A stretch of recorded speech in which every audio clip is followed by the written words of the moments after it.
in Bangkok. My name is Boyd, and in this video we will talk about exam 7642, which is Windows Server 2008 Network Infrastructure Configuring. And we're basically going to talk about static and dynamic IP addresses and DHCP. So we'll just jump right into it. What is a static address? Well, it's a manually configured address, and I can show you an example on my computer here. If I go to my network interface card for this Windows 7 machine, we can see that I've manually assigned or given a static address to this network interface card.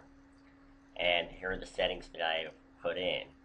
The IP address, the mask, the default gateway, and my DNS servers. So if you have a network, you can do this for every machine that you have on your network, but it's a headache. So DHCP makes this really easy for us because it will go out there and assign IP addresses to all our devices on the network. And that's what we will do.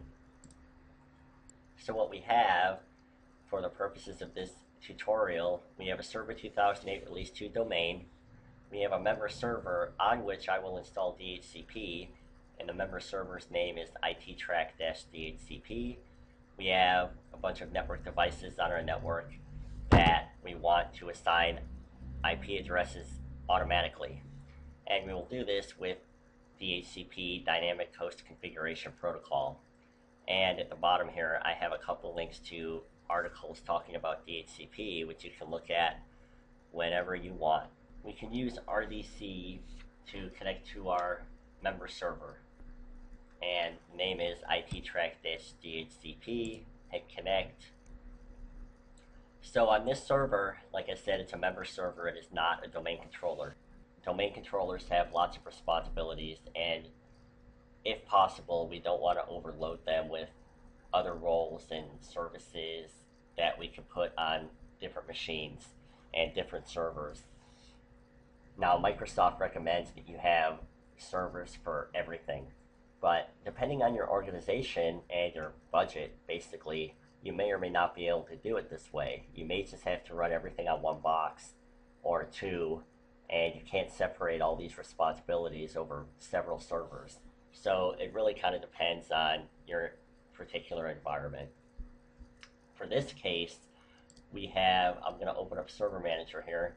We have no roles installed on this member server. I'm going to use it specifically for DHCP Server. So we can add the role by right-clicking on the roles and selecting Add Role, and select DHCP Server, and hit Next. So we get a little intro to what DHCP Server does. We're going to skip that. And now we select the network connection bindings.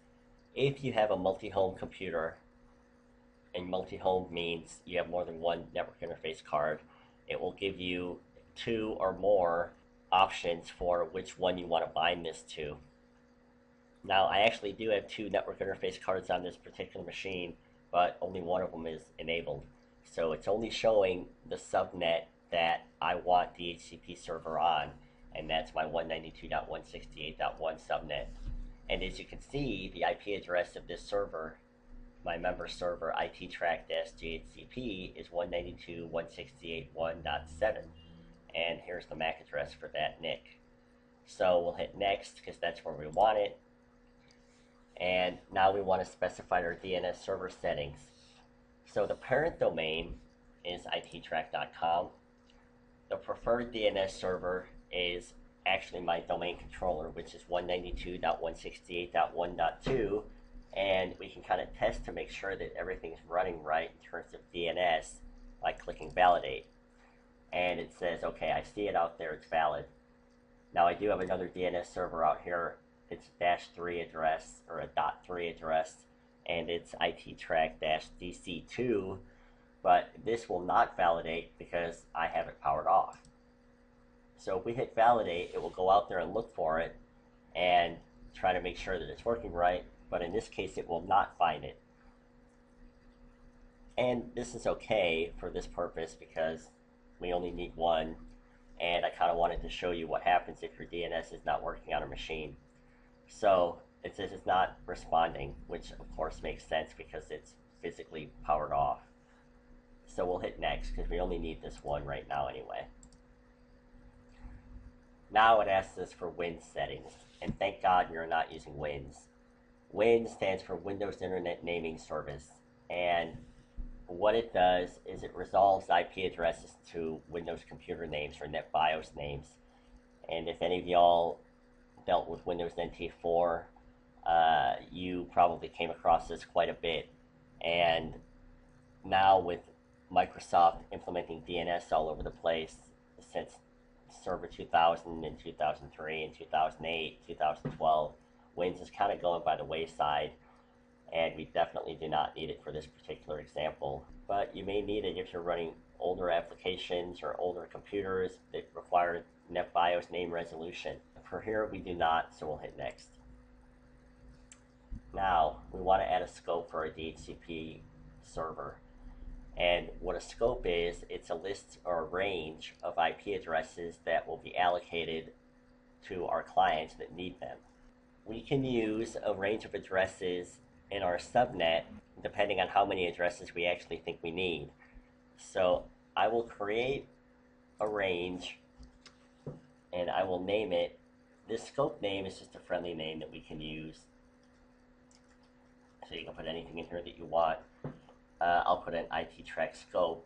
The starting IP address, I will use 192.168.1.200.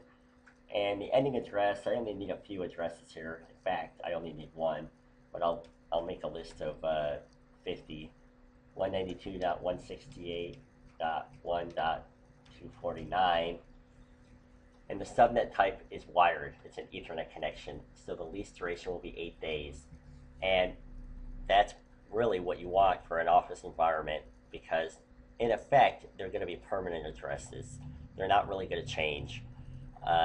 If you have clients that are desktop computers in an office and they connect every day, they're going to use the same IP address over and over and over again. The other option we have here is wireless. And as you see, the lease duration is much shorter. It's 8 hours. And the reason for this is, let's say you had a connection or you had a DHCP server at a coffee shop. In a coffee shop, you have many people connecting to your wireless network throughout the day, and maybe they come for anywhere from 15 minutes to 3 hours and hang out and surf the web. But when they leave, you don't want your DHCP servers to hold on to those addresses and save them for those people, because you're going to have new customers coming in. So the lease duration is much shorter. In fact, a lot of the customers that come in may never come back. So you don't want your DHCP server to save the lease address, to save that IP, because you want to allocate it to somebody else. So for environments in which you have a wireless network, you probably want to set your lease duration for a much shorter time. And we're going to select activate the scope, because if we don't, we're just going to have to go in and activate it later anyway.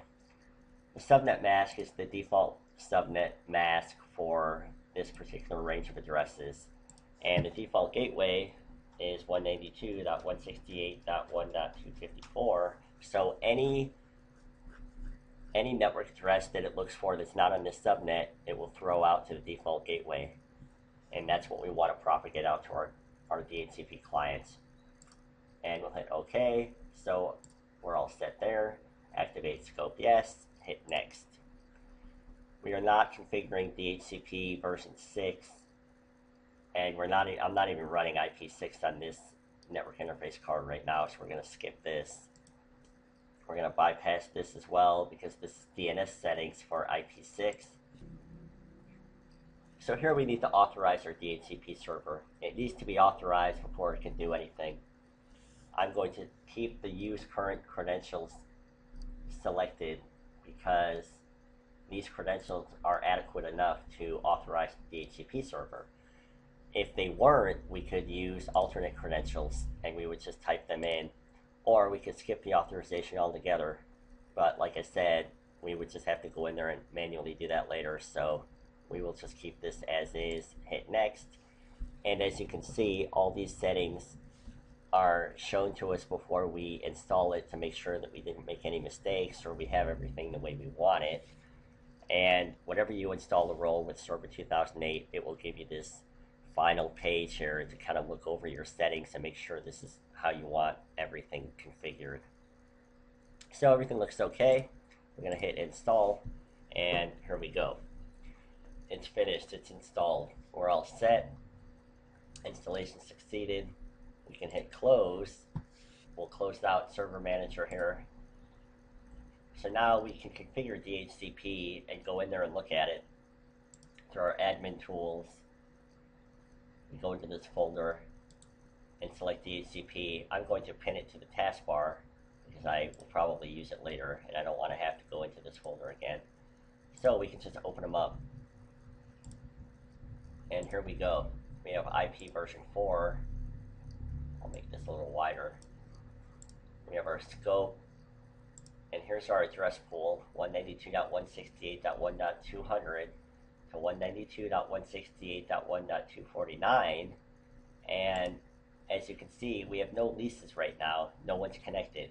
Well, we will fix that right now, because what I will do is go back to my Windows 7 machine. We're going to go to our NIC and change the adapter settings to make it dynamic. We're going to change it from a static address to looking for a DHCP server to obtain the IP address automatically and our DNS server settings automatically. So we'll hit OK, close. Now open up a command prompt again, do ipconfig, and here we are. It's changed the address on the fly. We have 192.168.1.200, which is the first address in our scope. And it looks like everything's okay. So let's try to ping our domain controller. And that's fine. Now let's try to ping the internet. And that's fine. Now, if we go back and look at the address leases, we'll see that I am now connected using DHCP. So the good thing about this is, if you have, if I fill up this scope and I have 50 clients, they will all show up here and I don't have to worry about manually configuring anything. The machine does all the work, and that's what we want. So that's really it for Server 2008 Release 2 DHCP, and I hope you got something out of this video, and we will see you next time.